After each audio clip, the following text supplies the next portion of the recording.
Historically, battleships were rendered obsolete by aircraft carriers before they ever really got to show off what they could do.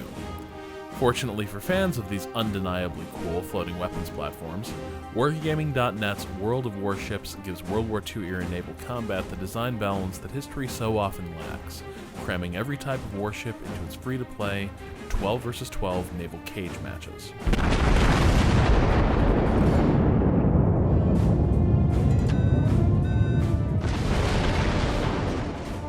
The heart of World of Warships is gunnery.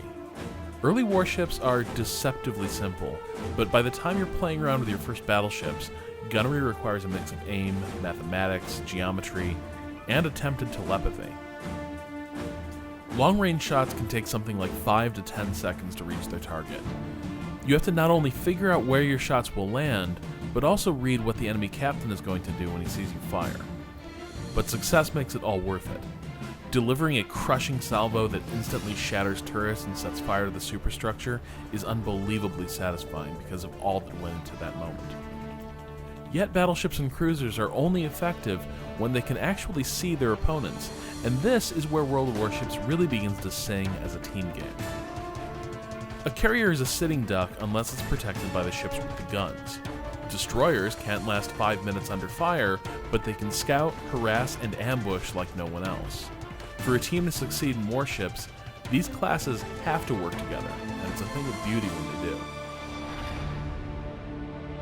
do. Learning to play each class is an interesting process because they're all completely different.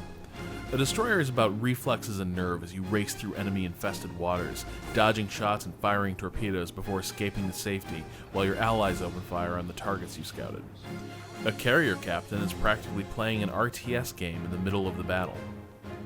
But you're still dependent on the other ships to play their role, and if a team doesn't coalesce around some overall strategy, World of Warships can be an express elevator to hell. A bad game can drag on for 10-15 minutes, forcing you to either abandon the game or wait for the enemy team to put you and your remaining allies out of your misery. That's not really a comment on the community. While there are a few team killers, most players do try to work together, even if no words are spoken. That focus on teamwork and the clear distinctions between classes and modes makes warships rich and rewarding. You employ different tactics when you're fighting over 3 different map control points rather than just trying to grab the enemy base, for instance, and you have to think differently depending on whether you're up against more destroyers or more battleships.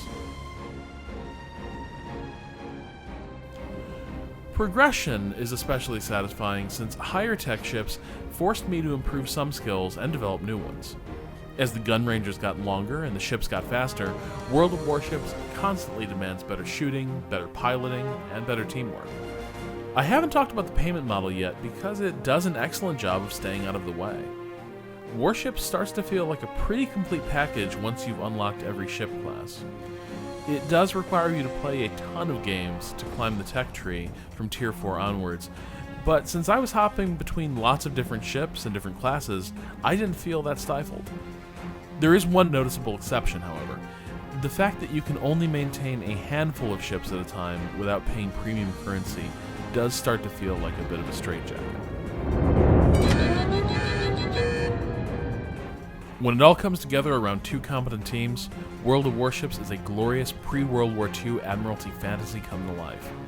This is Wargaming's richest and most rewarding multiplayer game to date, with the most diverse set of classes and skills. The irony is that this also means World of Warships is the least consistent of its games, with higher peaks at the cost of lower valleys while you wait out games that have already been decided. But the view from those peaks more than makes up for those dives beneath the waves. For more on World of Warships, stick with IGN.